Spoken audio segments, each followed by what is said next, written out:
इस मौके पर क्या कुछ कहना चाहेंगे? साथियों, भारत शुरू से शहादत को हमेशा तैयार रहा है और जिस तरह से हमारे सपूत गलवान घाटी में अपनी बहादुरी दिखाते हुए मातृभूमि की रक्षा करने के लिए अपना सर्वस्व निछावर करके गए। मैं इसमें से 2-3 परिवार के घर भी गया हुआ था।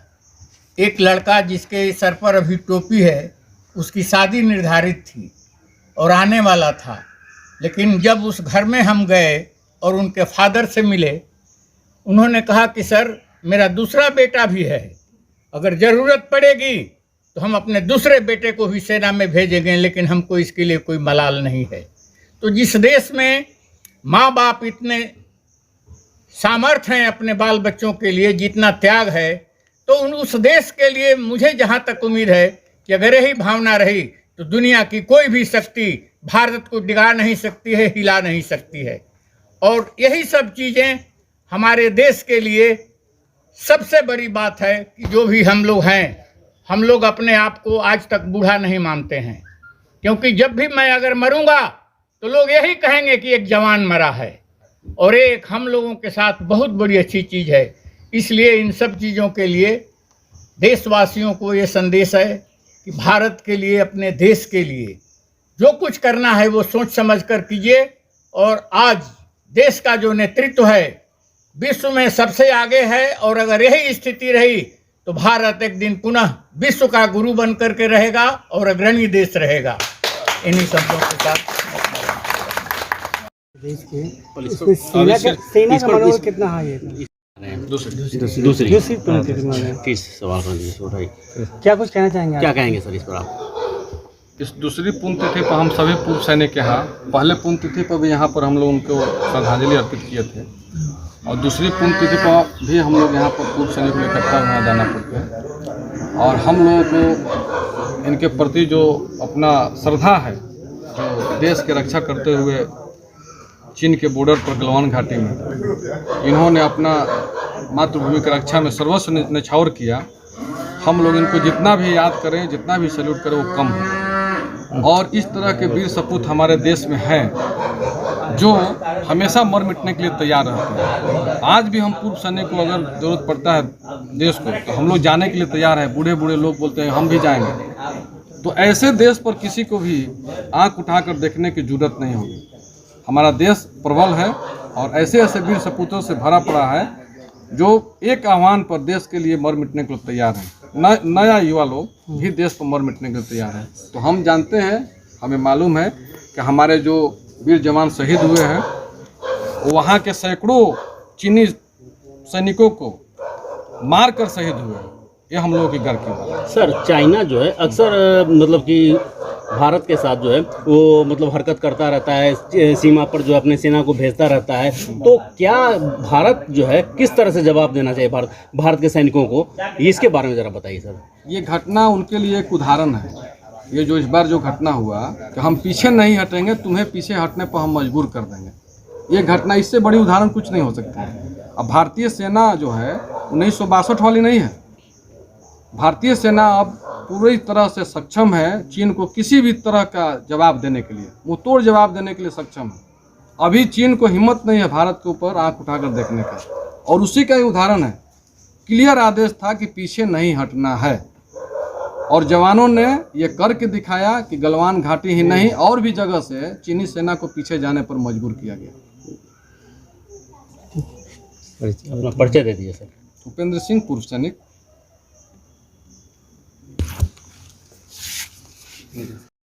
क्या कुछ संदेश हासिल है? हम सब यहाँ डिफेंस कॉलोनी में पूर्व सैनिकों के साथ कुछ सैनिक भी हैं जो गलवान घाटी के दूसरी पुण्यतिथि पर हम लोग इकट्ठे हुए हैं, और इनको श्रद्धा सुमन करके इनके सच्चे श्रद्धांजलि में हम लोग शामिल होकर इनके आत्मा को शांति के लिए हमने मौन भी रखा, और भगवान से प्रार्थना करते हैं कि इनके जहाँ भी परिवार हो, सुखी हो, संपन्न हो, कोई ऐसा कष्ट आए भगवान उस कष्ट को दूर करे। मुझे मालूम है गलवान घाटी का स्थिति क्या है। गलवान घाटी प्राकृतिक परिस्थितियों से घिरा हुआ है, वहाँ जवान को रहने में, चाहे सेना को रहने में बहुत तकलीफ है। कर्नल रंजीत बाबू के अध्यक्षता में वो लड़ाई लड़ी गई थी, और वो लड़ाई अगर देखा जाए तो एक तरह से धोखेबाजों वालों की तरह लड़ाई थी। लड़ाई लड़ने के लिए दोनों देश जब सामने आते हैं तो बोल के लड़ाई होती है। वो चोरी छुपके से पीछे से आके हमारे सैनिक को छुरा घोंपने का काम किया।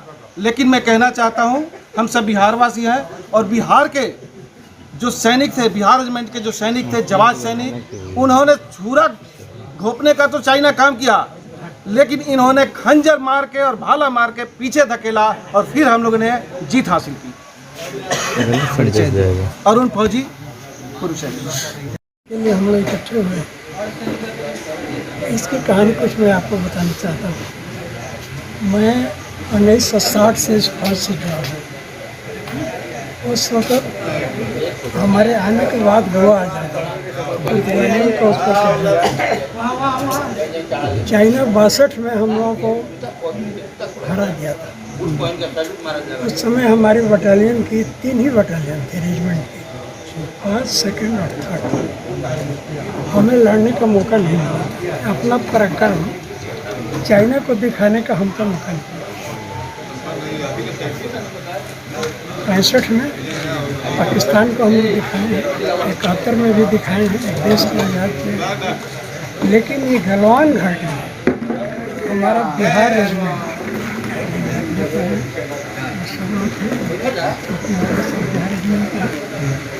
इन्होंने अपनी ताकत का इजहार दिलाया कि बिहार रेजिमेंट भी कुछ है।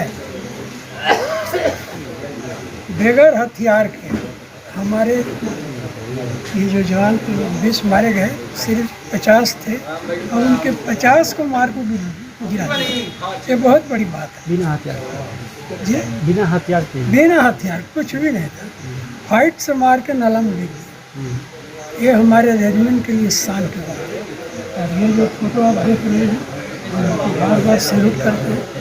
ये हमारे लिए गर्व के गौरव है। भारत सरकार की है, इसको लेकर पूरे बिहार में आंदोलन है सर, छात्र जो सड़क पर उतरे हुए हैं। आप क्या कहना चाहते हैं? देखिए, ये छात्र जो हैं वो गुमराह हो जाते हैं, और जो कुछ भी ये किया गया है, सेना हमेशा जवान रहना चाहिए। दूसरे देशों में जो बात हो रही है, आज इस देश में प्रधानमंत्री ने इस कार्यक्रम को लागू किया है। नौजवानों को इसमें सोच समझ करके इसमें सड़क पर उतरने की कोई ज़रूरत नहीं है। आप अपना प्रिपरेशन कीजिए। 4 बरस आपके लिए समय मिल रहा है। 4 बरस में सरकार आपको अच्छी राशि दे रही है, और उसके बाद ये गवर्नमेंट का ये प्रोग्राम है कि जितने भी अर्धसैनिक बल हैं उसमें ऐसे जवानों को हम सम्मानित करेंगे। 25% जो लोग परफेक्ट हुए होंगे तो उसमें जो है सेना में वो लोग रहेंगे। बाकी 75% को भी सरकार ये इंश्योरेंस दी है कि हाँ, इनको हम नौकरी देंगे। मेरे कहने का मतलब ये है कि आज डीएसी में रिटायर होकर के हमारे आदमी भर्ती होते हैं, तो ऐसे जवानों को क्यों नहीं डीएसी में, इन सैनिकों की जगह पर डीएसी में उनका एम्प्लॉयमेंट हो। तो इस तरह से अगर होगा तो बहुत ही अच्छी बात है। तो आप भारत सरकार के इस कदम का स्वागत करते हैं? जी जी हाँ, भारत सरकार के इस कदम का मैं स्वागत करता हूं, और बच्चों से भी आग्रह करता हूं कि ऐसे चीज़ों के लिए तुमको सड़क पर उतर करके आगजनी करने से नहीं है। तुम अपना कर्तव्य करो और आगे बढ़ो, इसमें कोई तुमको रोक नहीं सकता। बिहार के छात्र जो है सड़क पर उतरे हुए हैं, जगह जगह जो है वो आंदोलन किया जा रहा है। आप क्या कहना चाहते हैं इस पर?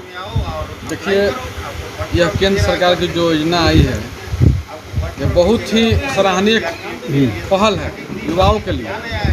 जो युवा देश का सेवा करना चाहते हैं वो इस योजना का लाभ उठाएं, और ये सराहनीय कदम है। क्योंकि अगर ये 4 साल वहाँ पर जाते हैं और अपनी सेवा देकर आते हैं, तो उसमें से कुछ 75% लोग आएंगे जो अर्धसैनिक बल में जाएंगे, और 25% सेना में ही रहेंगे। तो एक तो देश जो है प्रशिक्षित लोगों का हो जाएगा, जैसे दूसरे देशों में भी ऐसा होता है कि हर एक लोग जो है, चाइना में भी है, आपको इजराइल में भी है, बहुत सारे देशों में है, कि मतलब कि शुरू में शुरुआत के 4 साल 5 साल सर्विस आपको सेना में देना है। तो इसलिए ये जो पहल हुआ है बहुत बढ़िया है। और जो युवा, जो बिहार के लोग इस तरह के घटना कर रहे हैं, आगजनी कर रहे हैं, उनको इसको पॉजिटिव माइंड से सोचने की ज़रूरत है कि ये कितना अच्छा है। मेरा अपना मानना है कि ये जो मैंने देश में बेरोजगारी का समस्या है, 4 साल अगर करके आ जाते हैं उनको सर्टिफिकेट मिलता है, दूसरे भाई को भी मौका मिलेगा फिर दोबारा।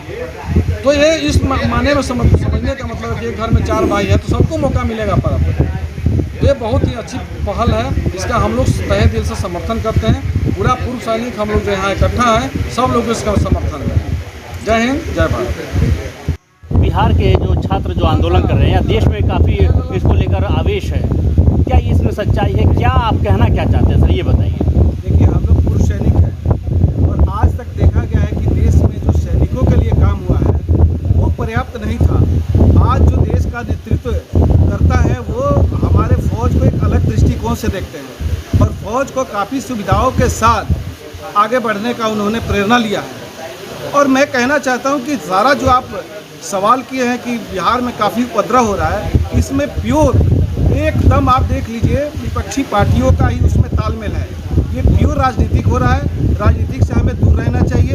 ये सेना का मनोबल का बात है। सेना में ऐसा नहीं है कि ये पहली बार 4 साल का कोई व्यवस्था आया है, इससे पहले भी ऑफिसर स्टाइल में ऑफिसर विभाग में 5 साल का ये कार्य किया जा चुका है, उसको प्रयोग में लाया जा चुका है। अभी मेरा मानना है कि ये प्रयोग बहुत सकारात्मक है, क्योंकि जब आप 4 साल में आएंगे तब तक आपके पास 12 से 14 लाख रुपया हो जाएंगे आने के बाद। उससे पहले जो आप अपना पेमेंट लेंगे, उस पेमेंट से अपने घर परिवार को एक अच्छा व्यवस्था दे सकते हैं। तीसरा बात यह है कि हमारे पास ईमानदारी आ जाएगी। ईमानदारी एक बहुत बड़ा चीज़ है। आप देखे होंगे, आप लोग पत्रकार हैं, या देखिए हमारा सेना का डिसिप्लिन। आज भी डिसिप्लिन ऐसे बना हुआ है कि एक आदमी बोल रहा है तो सब लोग सुन रहे हैं। ये एक जब व्यवस्था बनेगी हमारे बीच में तो अपना देश और प्रगति की ओर जाएगा। और इसमें एक बात और महत्वपूर्ण है कि 25% वही रहेंगे जो टॉप करेंगे वहाँ। 75% को बेरोजगार नहीं किया जा रहा है, उनके लिए भी अवसर का मौका दिया जा रहा है। उसके बाद अगर सेना में वो ट्रेनिंग के दौरान अगर उनको डिसेबिलिटी होती है, उसमें भी उनको प्रावधान है कि डिसेबिलिटी का उनको कुछ अंश दिया जाएगा। अब टू 45 लाख तक का व्यवस्था सरकार ने बनाया है। इसलिए हम सब सैनिक, पूर्व सैनिक और यहाँ के लोग बिहारवासी बिल्कुल धन्य हैं, धन्य के पात्र हैं। रक्षा मंत्री, देश के प्रधानमंत्री धन्य हो प्रभु, ऐसे ही